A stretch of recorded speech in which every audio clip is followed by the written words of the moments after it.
My father's reaction after seeing you. I had imagined this moment 100 times before it actually happened. I had rehearsed the words I would say.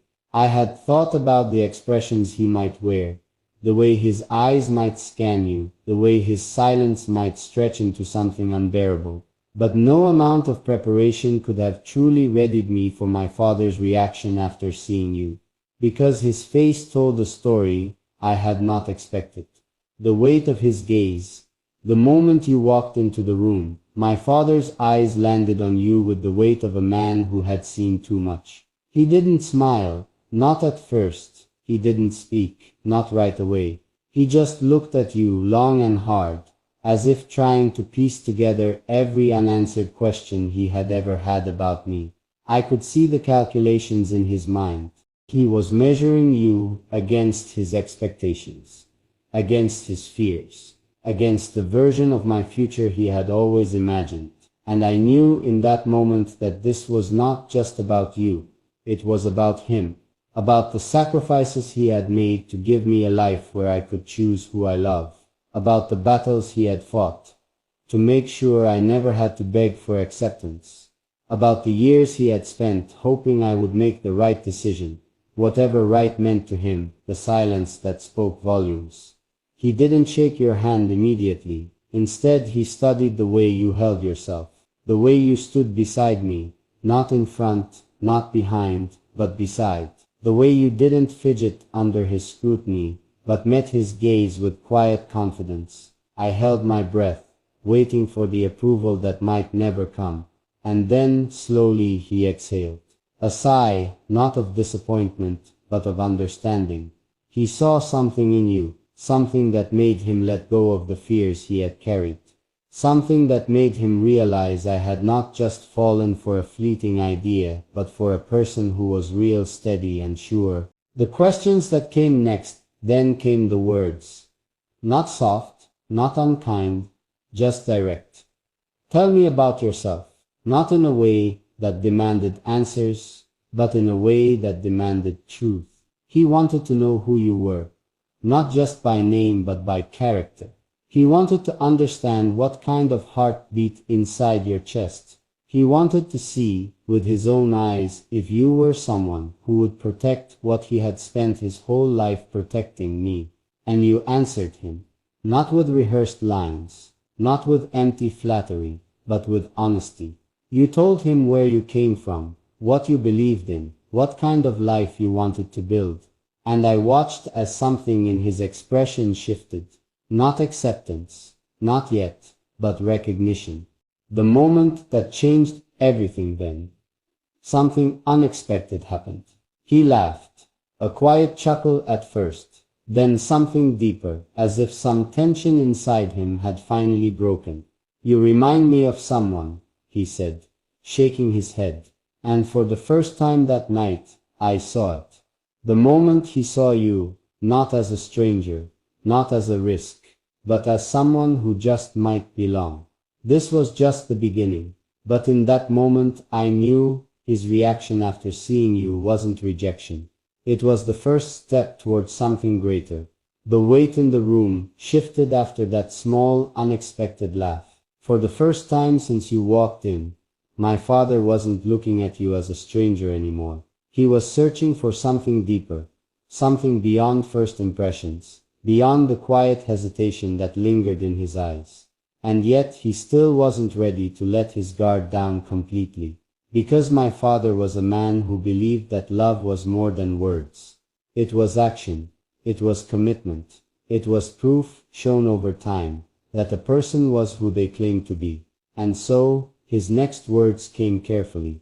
What do you see in my child? It wasn't an accusation, but it wasn't a light-hearted question either. It was the question of a man who had spent his whole life protecting me, a man who had seen the world turn kind promises into broken hearts, a man who had watched people leave when love became inconvenient, a man who knew that no matter how much I believed in you, he needed to believe in you too. I held my breath, not because I doubted you, but because I knew my father. I knew he was listening not just to what you said, but how you said it. And then you spoke. Your answer changed everything. You didn't hesitate. You didn't stumble over your words, trying to say what you thought he wanted to hear. Instead, you spoke with the kind of quiet certainty that only comes from truth. You told him what you saw in me. You told him about the way I made you feel safe in a world that was often uncertain. You told him about the strength you admired in me, the way I fought for the things I cared about. You told him that love to you wasn't just a fleeting feeling but a choice you made every single day. And most importantly, you told him you had already made that choice, that I wasn't just someone you loved, I was someone you respected. And I saw something change in my father's expression. The unspoken approval. He didn't say yes, not outright, not in words, but I saw it in the way his shoulders relaxed, in the way his fingers stopped drumming against the armrest of his chair. I saw it in the way he finally reached out to shake your hand. Firm, steady. A silent acknowledgement that you had passed the first test. It wasn't full approval. Not yet, but it was the beginning of something. And for my father, a man who had built walls around his trust, that was more than enough for now. Time will tell. That's all he said as he stood up, signaling the end of the conversation. Because my father wasn't a man of quick judgments. He had seen too much of the world to believe that words alone could guarantee anything. But what he had seen in you tonight, it was enough for him to take a step forward. It was enough for him to watch, to observe, to allow something to grow. And as he walked away, I let out a breath. I hadn't realized I was holding, because I knew his reaction after seeing you wasn't just about approval, it was about trust. And trust with my father was something that had to be earned. But tonight, you had taken the first step. And for the first time I believed that one day he wouldn't just accept you, he would welcome you. The drive home was quiet. Not the uncomfortable kind of silence, but the kind that carried the weight of something important. Something unfinished. Something waiting to unfold. I glanced at you, wondering what you were thinking. If you had noticed the way my father's gaze had softened, just slightly.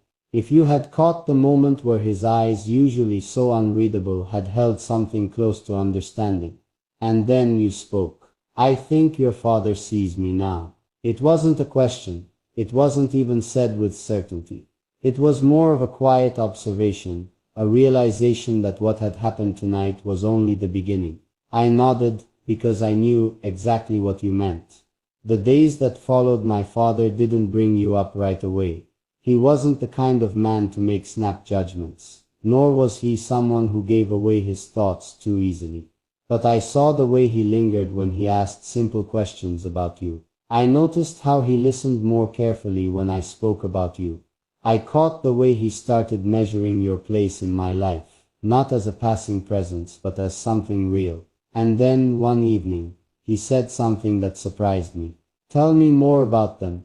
It wasn't an interrogation. It wasn't a challenge. It was curiosity. And for my father, curiosity was the first step toward acceptance. A test without warning. My father has always believed that time reveals truth. So instead of giving his approval outright, he waited, he watched, he listened, and when the time was right, he tested you again.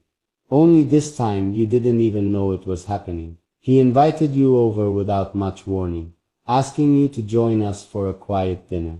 He started conversations that seemed casual, but were layered with meaning. He paid attention to how you responded, not just to him, but to my family, to the little details that most people overlook. And he saw something that made him sit back, fold his arms, and nod to himself.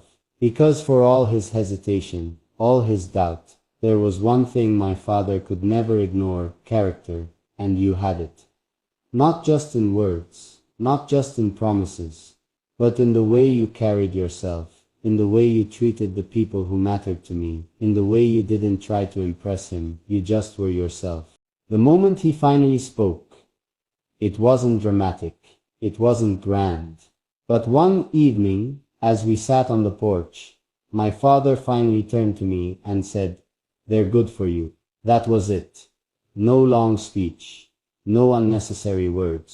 But from a man who rarely said more than he needed to, those 4 words meant everything.